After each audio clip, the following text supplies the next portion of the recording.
talked about what Joshua might do next if this were to occur.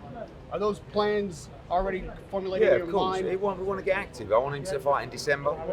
You know, there's some huge fights out there for him. He's hungrier than ever. Time to keep active now. Pressure off. Don't worry about undisputed. Don't worry about world championship belts. Let's build back up to that world championship shot, but have some fun on the time. Go around, fight around the world, learn, improve, get active, get in the groove, work more with Robert Garcia, and I think it's exciting.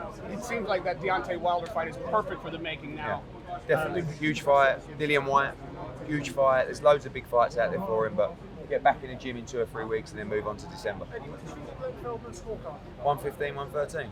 Buncey had it the same. There's a few people who had it the same. I thought Usyk won 115, 113. I had Joshua was either all square on my card or just up at the end of the ninth after a huge round, and I gave Usyk 10, 11 and 12. Like I thought, what Usyk did in the 10th round was unbelievable because he was battered, he was hurt, and he just said, I need to come out like a train and throw loads of punches. What do you make of Anthony Joshua's comments after the fight? Frustration. I think it's like people for years have said, oh, we never get to see the real AJ, he never shows enough emotion. Well, now he did. He left the ring because he thought, I'm going to do something stupid here. And then he got out of the ring and thought, I can't leave the ring because it's not the right thing to do. Then came in and gave a bit of a quirky speech, you know, but it was just someone that was desperate to win.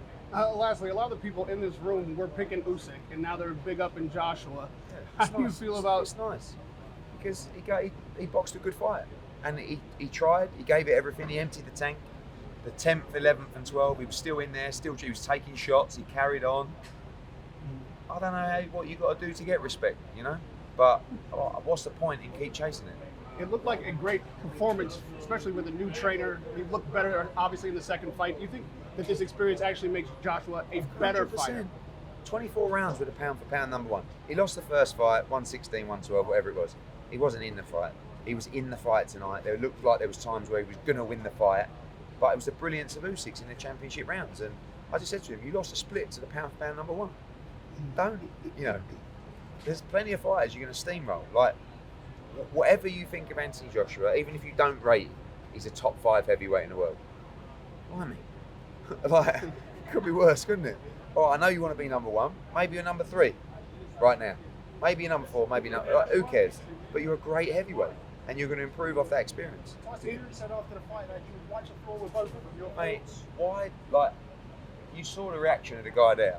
This is a guy in Tyson Fury, right, who openly says he's had all these mental health problems, you know, struggles and stuff like that.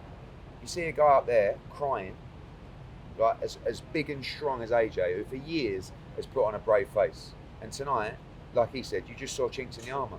So if you want to see a guy that's been through this mental health experience and goading someone when they're down and when they're devastated, that shows you the kind of man he is. You work with Oleksandr Usyk in the future? Or you Probably, yeah. Listen, we've done an unbelievable job for him. I said to them the other day, I went, how good is the job I've done for you? And they said, unbelievable. So we'll see, but this is where my heart is. Right, 2 more questions. You talk about maybe a bit of an easier touch next time for Anthony Joshua out in November or December. What sort of opponent name? I don't know, mate, at the moment. I don't know. Eddie, can I ask you to compare your emotions last time around to this time around? Your pride in AJ, etc. I was frustrated last time, and I'm proud this time because I felt like last time he could have done more, and tonight he left it all in the ring. So I don't know what else you can do. Like, again, we talk about getting respect off people. If you give it your all, how can you not get the respect of people?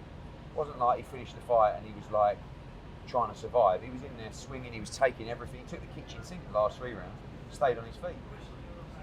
Saudi Arabia clearly wants to be a destination for boxing on a regular basis. Are there other fights that you'll bring in, maybe not this big, but on a consistent basis? And what are you thinking would fit here? Loads of fights. They want to, you know, they want big fights. They'll get big fights. And tonight was a great show. Eddie, what? Eddie, could you tell us actually Joshua in the change room was very emotional. Can you take us to the change room? What was the immediate aftermath like? Went through the whole fight with Robert Garcia, kicking himself. Should have done this. Should have done this. Why didn't I do this? Shouting a bit. Just devastated. Like devastated to lose. Eddie, what do you want to say to the trolls out there? Because we saw Anthony Joshua break down this thing. If you're called a troll, you know the word troll. Do you know what that means? Like a troll is just a fucking complete and utter low-life scumbag. That's a troll. So what? You don't have to say anything to the trolls.